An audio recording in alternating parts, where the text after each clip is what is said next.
출연자이시고 그 다음에 이 작품의 프로듀서이신 그루메신 메신도 푸체 씨입니다. 그 옆에 계신 분은 스페인어 통역을 해주신 이지가을 통역사였습니다. 그럼 잠시 후에 파트리스 르직이라는 이제 배우가 한 분이 나오실 텐데요. 조금 이제 이렇게 옷을 갈아입고 하는 시간이 필요해서 잠시 후에 모시도록 하겠습니다. 벌써 이제 채팅창에 이제 여러 가지 질문들이 들어오고 있는데요. 먼저 이제 심플한 질문부터 먼저 얘기를 좀 하고 그 이전에 잠깐 소개를 받도록 하겠습니다. Would you like to introduce yourself, please? Hola, buenas noches. Muchísimas gracias por continuar compartiendo con nosotros. Yo soy Gumersindo, Sindo Puche. Trabajo 30 años con Angélica desde el comienzo de la compañía y principalmente me encargo de la producción, pero siempre he colaborado en casi todas sus obras también como actor.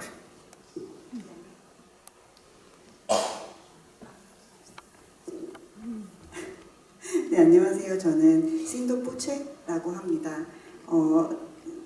공연 잘 보시고 그리고 지금 또 이렇게 많이 남아서 이 시간 함께 해주셔서 정말 감사합니다.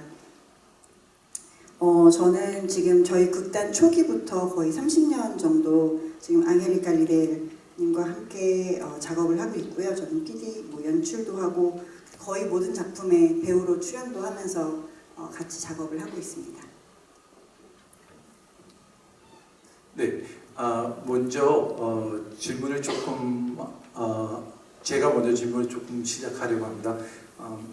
안젤리카 리델의 작품을 보면은 기존의 연극의 서사의 구조나 배우가 재현 등을 위해서 하면서 작품의 형식을 이끌어가는 것이 아니라 굉장히 어떤 가슴 깊숙한 본능 그리고 굉장히 느낌 영어로 굉장히 visceral하다 그러죠. 어떤 인스팅티브한 관객들이 그냥 느껴가게끔 하는 구조를 가지고 있는데 굉장히 궁금한 거는 리델이 계속 이 어떤 인텐시브한 감정을 유지하기 게 굉장히 어렵지 않은가. 또 스스로 몸이 하나의 창작의 도구로서도 쓰여지면서 무대에도 피어도 이렇게 여러분들이 또 보게 되고 어떤 작품을 몇 명의 관객은 이제 그게 굉장히 디스터빙 하신지 나가시기도 했었거든요. 그래서 첫 번째 질문은 어떤 이모셔널한 인텐시티, 강렬한 본능이나 그 감정을 관객들에게 주기 위해서 어떤 배우 훈련이나 그것을 어떻게 계속 지속시키는지 리델이 지금 안 계시지만 오랜 작업을 한 이제 그루메신도가 혹시 대답해 줄 수 있는지 그게 굉장히 궁금합니다.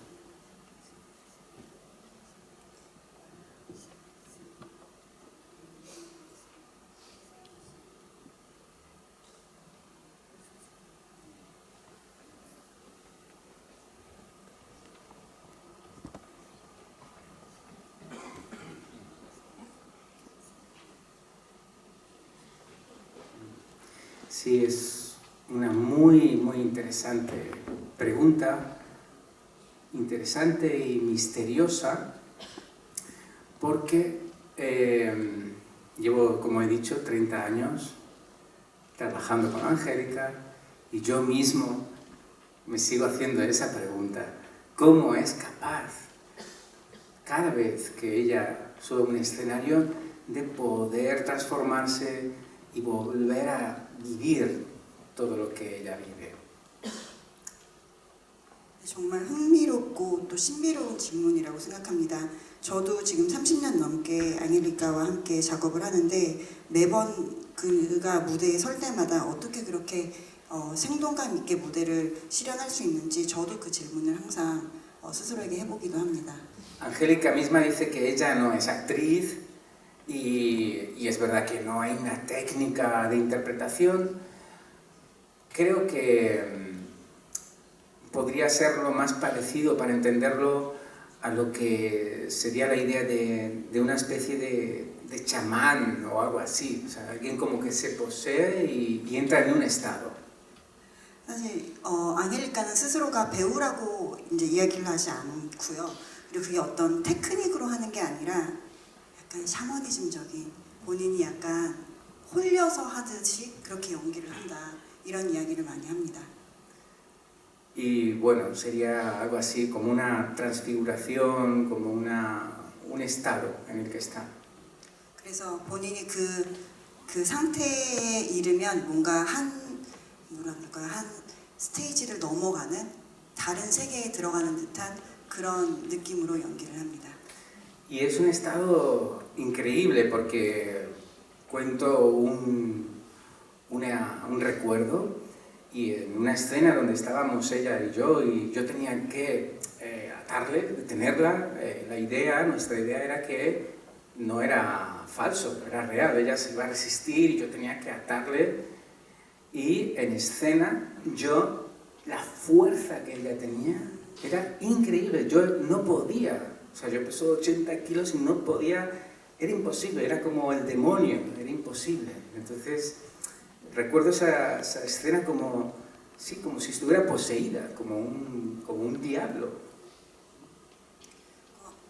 정말 믿을 수 없을 만큼 굉장한 힘을 가지고 연기를 하는데요. 제가 기억나는 장면이 있는데 그 무대에서 제가 앙헬리카를 이렇게 팔을 묶어야 되는 그런 씬이 있었습니다. 그래서 제가 지금 80kg인데요. 힘으로 제압을 해야 했는데 제가 힘으로 제압할 수 없을 정도로 굉장히 그 강한 힘으로 저를 이제 제지를 했는데 마치 저는 그가 악마에 홀린 것 같은 그런 느낌을 받았습니다. 그 정도로 강한 힘이 나오는 연기에서 그런 배우입니다. Pero cuando acaba la obra es una persona muy tranquila y está en calma y es muy agradable. 그런데 이제 연기가 끝나면 되게 차분하시고요. 되게 이렇게 침착하시고 네, 되게 좋은 사람이세요. 네, 고맙습니다. 그 방금 나오신 두 분을 소개해드리고 계속 진행하도록 하겠습니다. 먼저 오늘 출연자로 무대에서 함께하신 파트리스 루지기시고요. 그 옆에는 프랑스 통역을 맡아주신 이가희 선생님이십니다.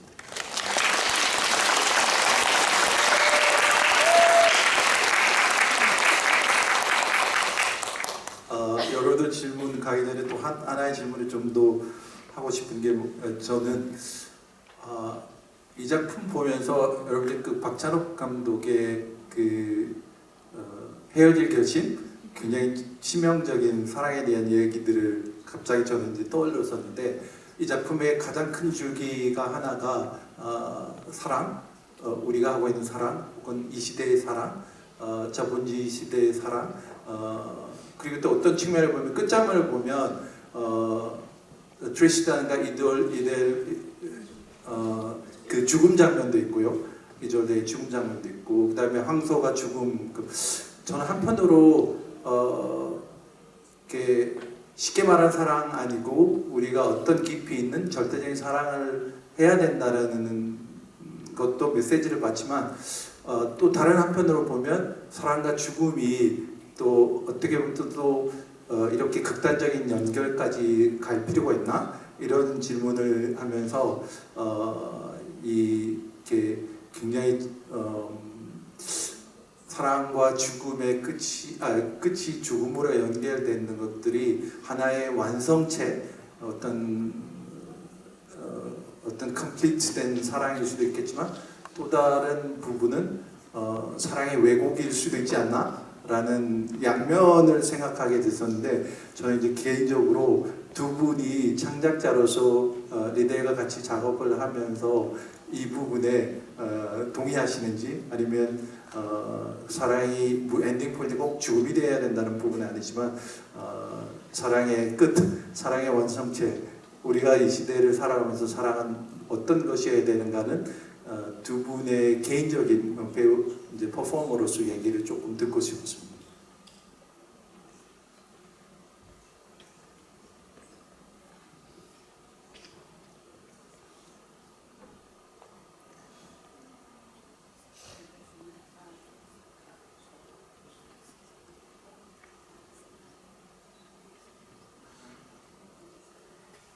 es una pregunta de tesis doctoral para un estudio maravillosa, es verdad. También me ha gustado mucho su análisis, ¿no? Del amor, el materialismo, me parece muy interesante.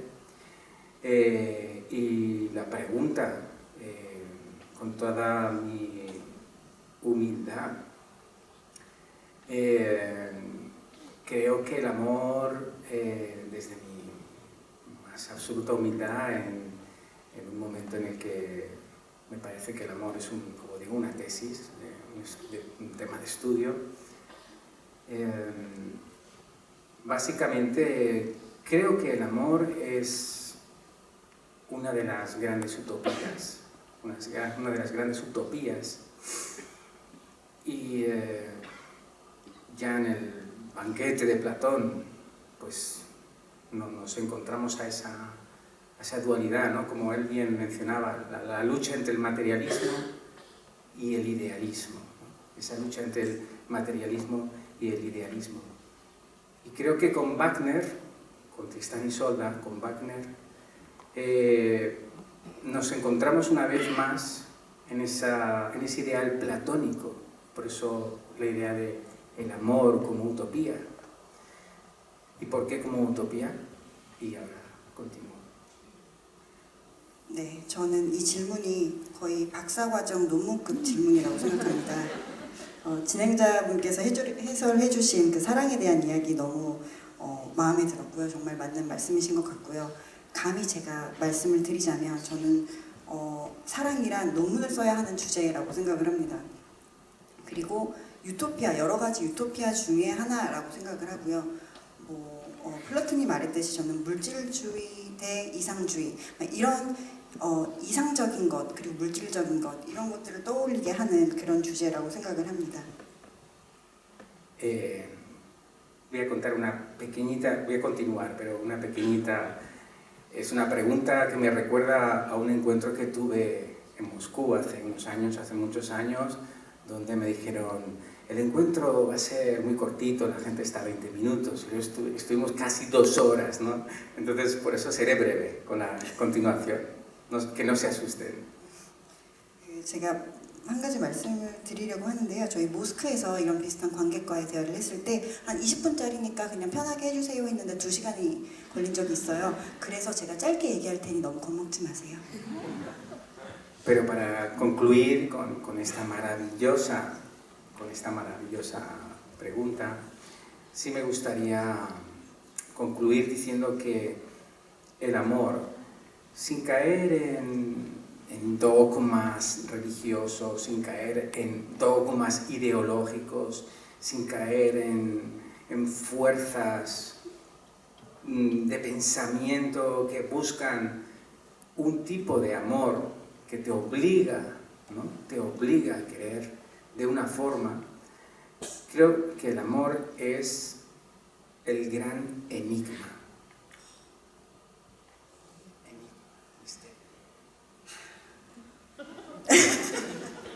저는 일단 그 이상주의적인 것 그리고 종교에서 철학에서 말하는 많은 사랑들이 있잖아요. 그런 사랑들을 떠나서 그 한 가지 사랑이 있는 게 아니라고 생각하고요. 그러니까 이런 종교적인 것이나 사상을 이제 들다 보면 이 사랑이라는 것은 우리가 믿어야 하는 어떤 것이 생기고 생각을 해야 되는 것들이 생기는데 그런 것이 아니라 그냥 신비한 것, 에니그마, 신비한 것이라고 생각합니다. 알 수 없는 그런 것이에요.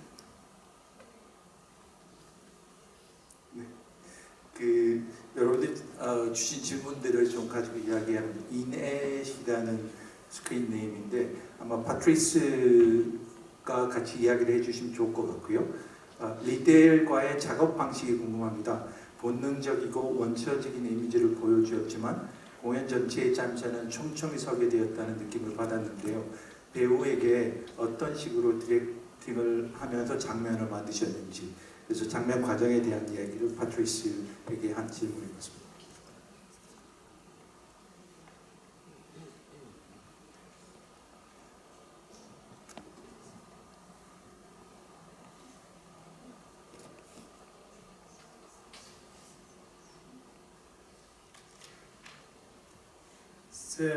C'est à la fois simple et compliqué de répondre.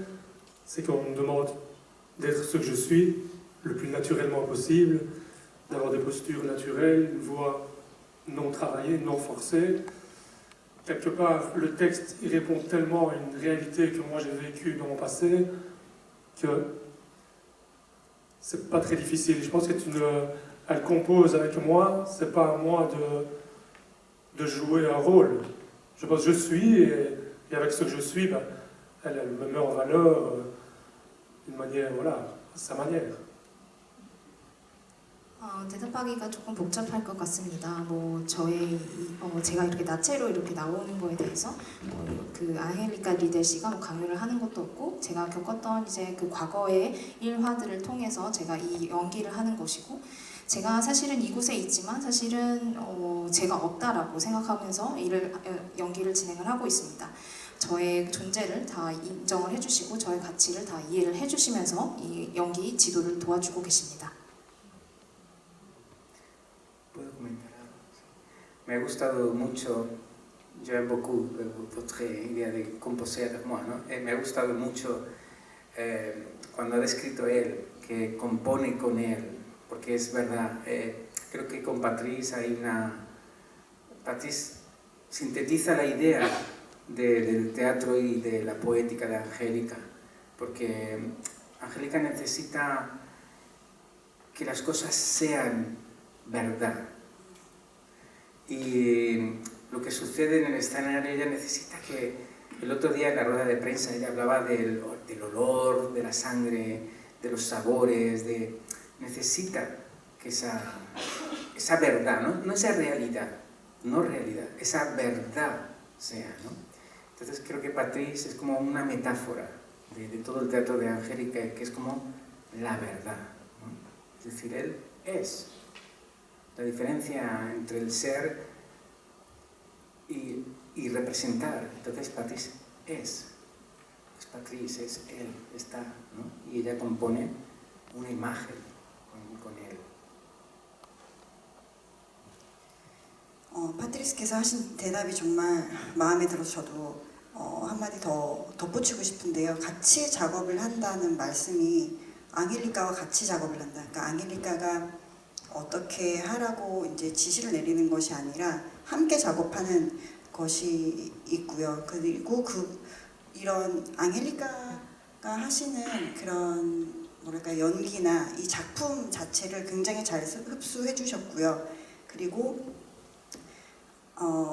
앙헬리카가 굉장히 중요하게 여기시는 게 진실이거든요. 진실되게 무언가를 하는 것. 그리고 저희 기자회견에서도 말씀이 나왔었는데 피라던가 이런 것들의 냄새와 맛으로 굉장히 많은 영향을 받고 그걸 또 연기하시는 무대에 올리시는 그런 분이신데 파트리스는 그냥 이 작품 자체의 메타포라고 생각합니다.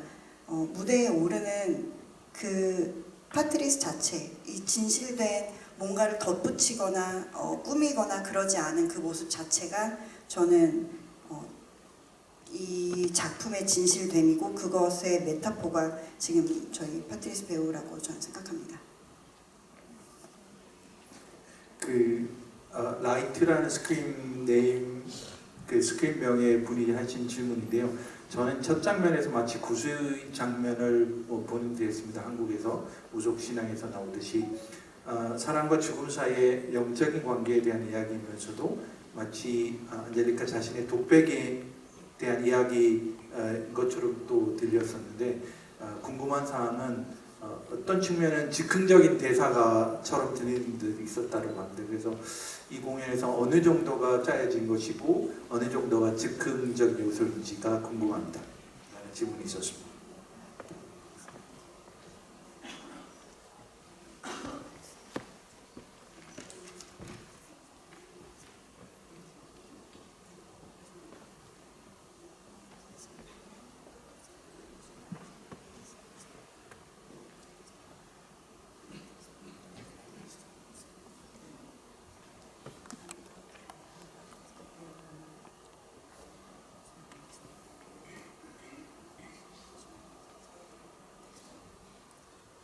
Vale, pues en realidad Angélica prepara sus textos, diríamos su música. Yo a veces pienso que Angélica es como una compositora contemporánea de ópera más que una escritora de teatro. Entonces ella está meses y meses y meses como haciendo una partitura de todo lo que sucede, los sonidos, cada sonido, cada palabra, cada movimiento es como una coreografía como interpretada por un pianista. Y es tanto tiempo el que le dedica a esa repetición que lo posee de una manera que sientes que improvisa. Incluso a veces puede que haya algún momento donde improvisa, pero es como una partitura increíble de sonidos y de texto, ¿no? 앙헬리카 님이 이제 이 작품을 준비를 하실 때 보면 저는 사실 대본을 쓴다고 생각하지 않고요. 악보를 쓴다고 생각합니다. 무대에서 나오는 모든 대사와 음악과 모든 움직임들을 오페라 작가가 악보를 쓰듯이 그 몇 달이고 굉장히 많은 시간을 들여서 모든 소리와 이런 것들을 곡을 쓰듯이 작업을 하십니다. 그래서 가끔 이렇게 즉흥적인 대사나 이런 게 나올 때가 있는데 사실 그 모든 것을 체득하고 계시기 때문에 즉흥적인 것도 가끔 나올 때가 있고요. 근데 이 모든 게 약간 오페라 무대라고 보시면 될 것 같습니다.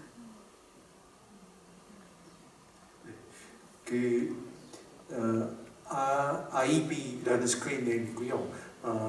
리델이 배우를 부정하는 이유는 무엇일까요?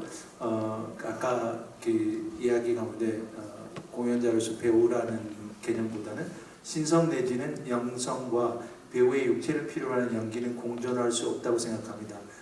그래서 배우를 부정하는 건가요? 라고 왜 배우라는 명칭을 부정하는지에 대한 질문입니다. Bueno, en esta obra niega muchas cosas, ¿no? A las actrices, a los actores, a los jóvenes franceses, ¿no? Y Angélica está en continuo...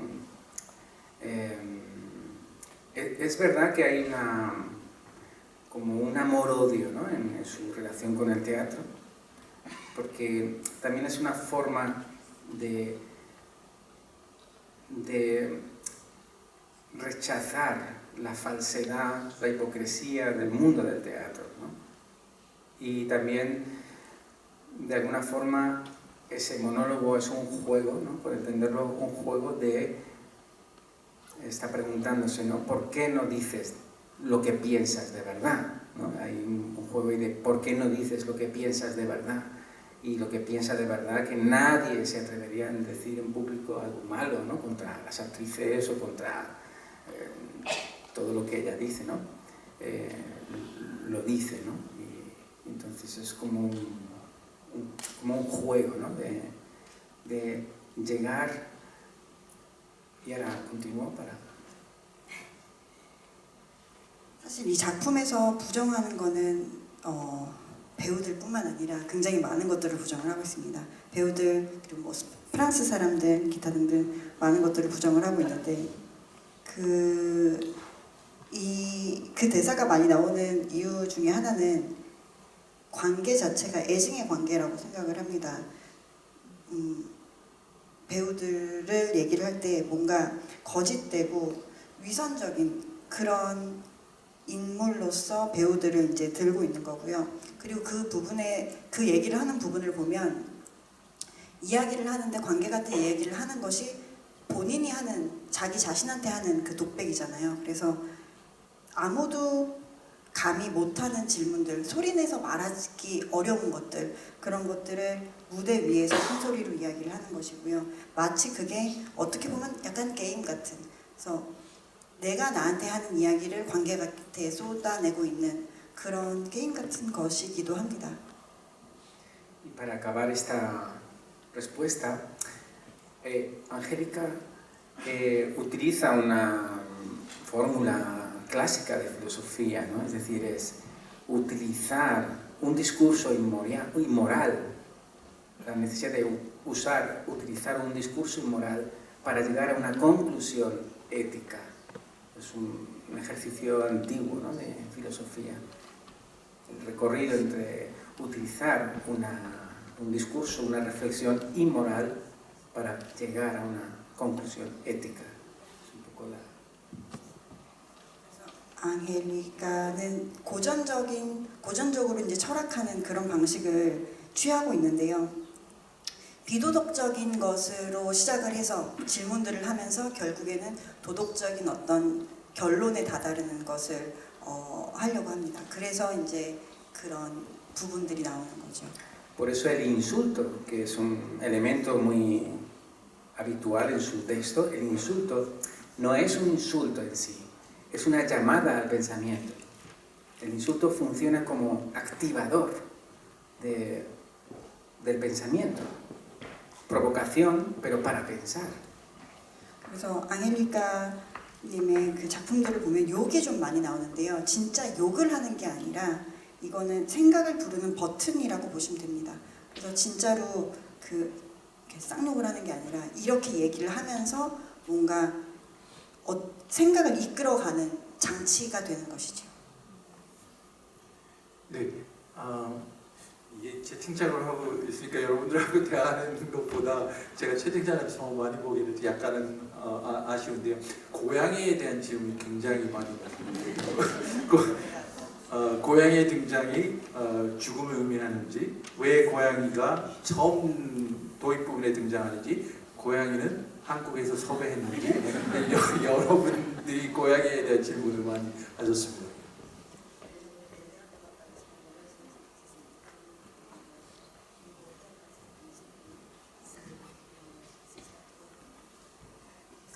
A ver, el gato. Tengo que pensar si responder o no a esta pregunta, porque ¿qué pasa si respondo? ¿Que voy a asesinar todo lo que el gato ha producido en ellos? Hay una respuesta, hay una explicación, pero también me parece muy bonito que ellos hayan imaginado cada uno su respuesta. 이 질문들에 대한 답을 하는 게 조금 조심스럽습니다. 왜냐하면 이 질문을 하는 여러분이 이건 이걸까? 저걸까? 하시는 그 자체가 저는 그걸 깨고 싶지 않아요.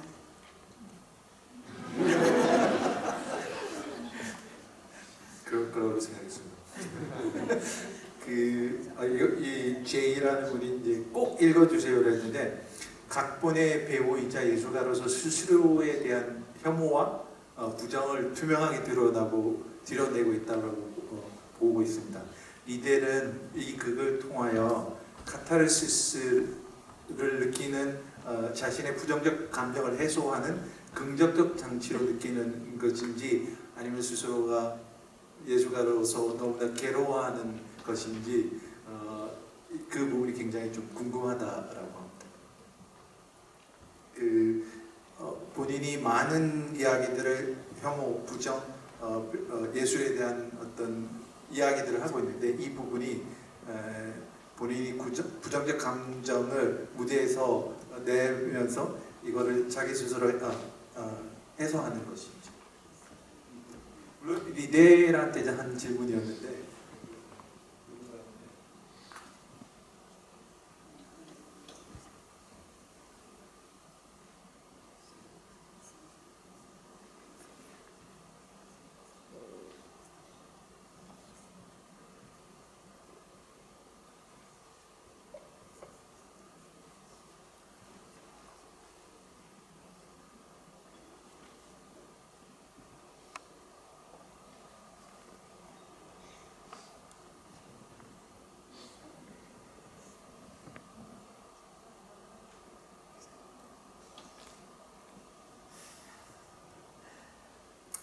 Yo pienso que la catarsis es algo que corresponde al público más, ¿no? Es algo que sucede, que acontece al público.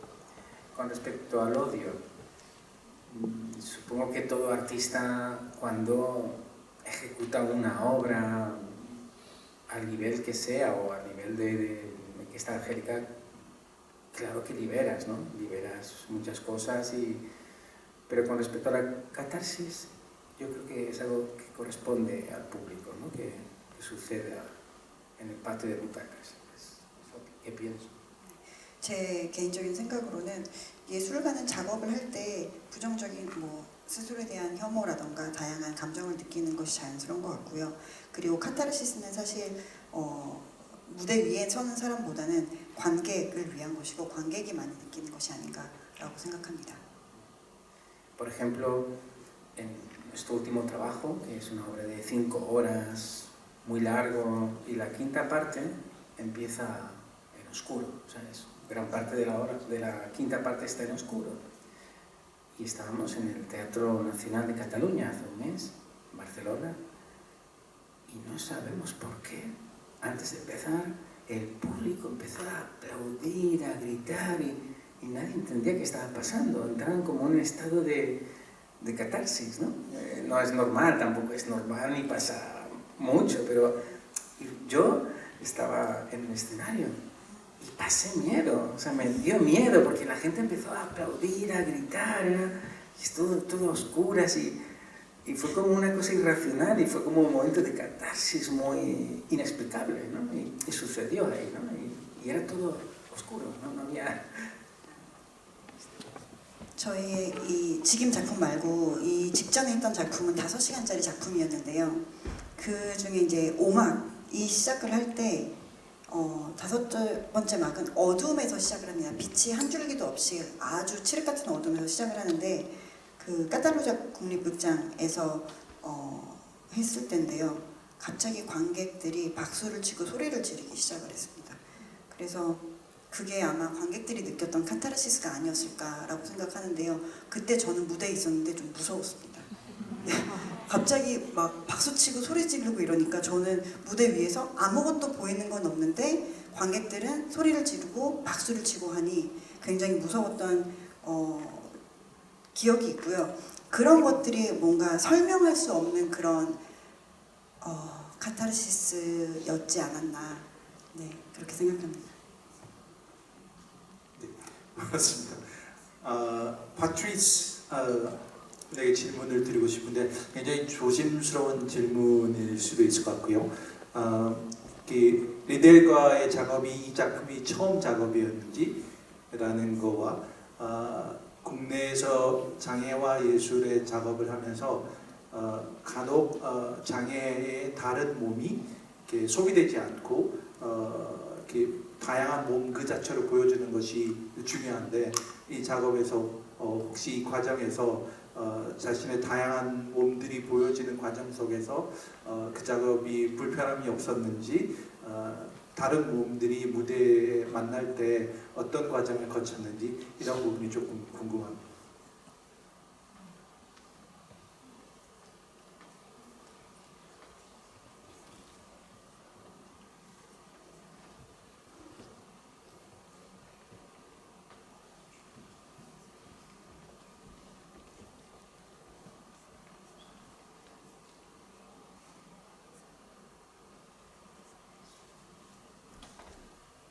Alors pour la première question, c'est la deuxième fois que je travaille sur un projet Cattolica Lidl. Le premier c'était Breva Tragedia della Carne, c'est ça. C'était l'expérience où on avait pris pour ma silhouette, pour mon bras au moins. Et alors si moi ça me dérange de m'exposer tel que je suis sur scène, mais je dirais c'est complètement l'inverse. C'est-à-dire quand on est modifié comme ça corporellement, c'est suite à un accident, au départ le regard des autres est très difficile à porter. Et pour finir, la meilleure manière de s'en sortir, c'est de l'exposer. Et c'est de le montrer à la terre entière. Et là, le fait de pouvoir avoir l'opportunité de le montrer au monde entier, cette pièce, maintenant ça fait 3 ans qu'elle tourne, on a vu ma petite silhouette un peu partout, c'est une formule de thérapie pour moi. Donc c'est plus un avantage qu'un inconvénient, c'est plus facile que difficile. 저는 지금 아케니카 리델과 작품을 한 지는 이제 2번째 작품이고요. 첫 번째 작품에서도 이제 제가 실루엣을 이렇게 보여드리는 작품이었습니다. 물론 제 몸을 이렇게 보여드리는 거, 노출을 시키는 상당히 불편하죠. 근데 이제 불편함을 벗어나 이제 저는 그러지 않다라고 얘기를 합니다. 이렇게 몸이 이제 된 것이 이제 사고로 인해서 이렇게 일어났었는데, 물론 처음에는 사람들의 그런 시선들이 정말 힘들었습니다. 그런데 그런 시선을 해결하는 방법은 제 몸을 오히려 노출하는 방법이었습니다. 그렇기 때문에 지금 이 두 번째 작품에서도 저의 실루엣을 보여드리고 있고, 그리고 저의 이게 하나의 불편함이지만 이제는 장점이 되어서 여러분들에게 소통을 하고 있는 것입니다. 아마 여러분들이 많은 질문해 주셨는데 이 질문에 대해서 역시 대답 안 하실 것 같은데 구체적인 질문들이 많습니다. 중간에 원숭이 3마리 그림은 어떤 의미인지 궁금합니다 라는 질문도 있고, 무대 마지막 부분에 아프리카 장면이 나오는데 스페인과 프랑스의 체제와 의식을 부정하고 아프리카의 원초적인 부모로 돌아가라는 상징적인 의미일까요? 라고 굉장히 좀 작품에 보여진 장면들에 대한 구체적인 질문들이 있었습니다. 아마도 대답 안 하실 것 같은데.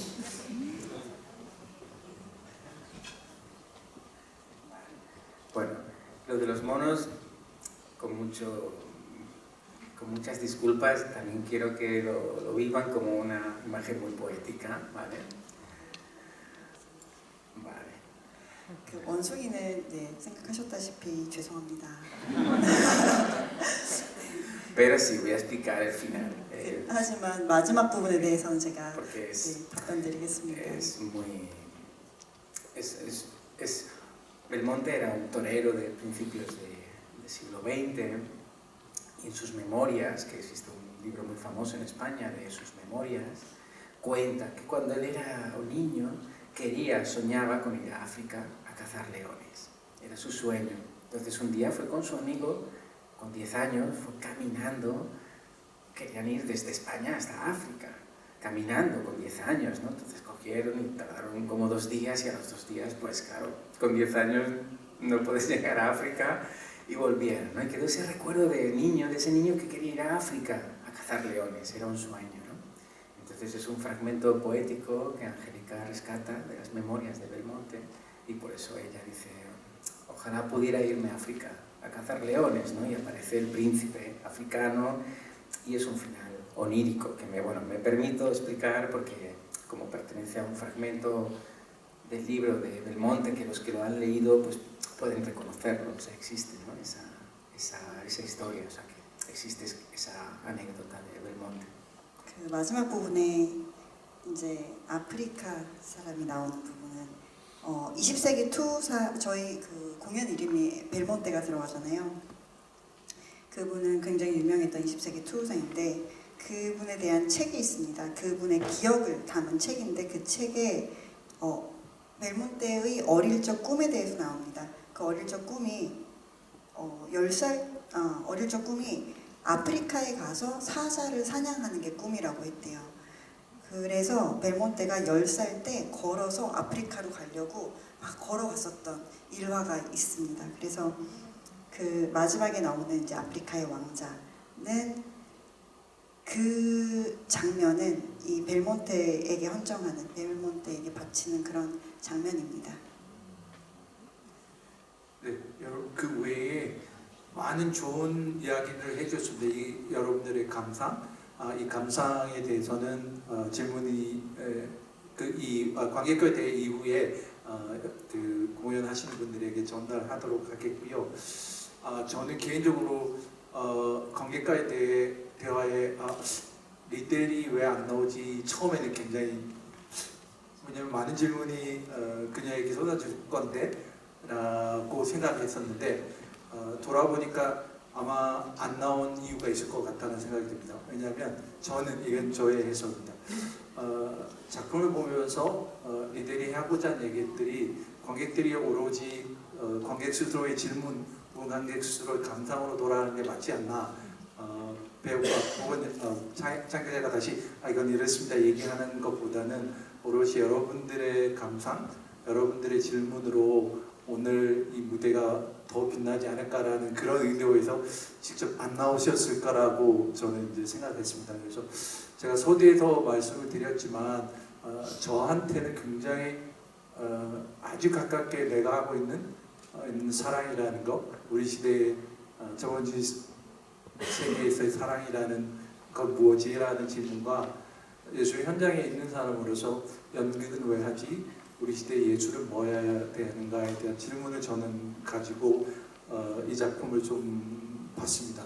여러분들도 오늘 돌아가시면서 이 작품이 여러분들에게 주는 질문, 어떤 영감이 하나쯤 있었으면 하는 바람이고요.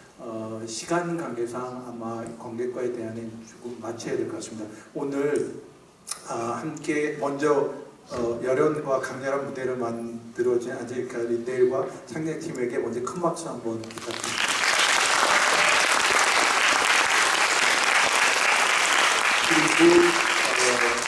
그리고 한 40분 동안 여러분들과 같이 관객과 대화를 이끌어준 구르멜신도 부체 씨와 파트리스 루지게와 두 분의 통역사분에게도 감사드립니다.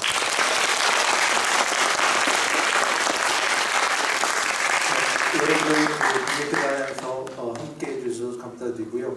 앞으로도 국내극장의 좋은 작품 많이 함께 해주시기 바랍니다. 고맙습니다.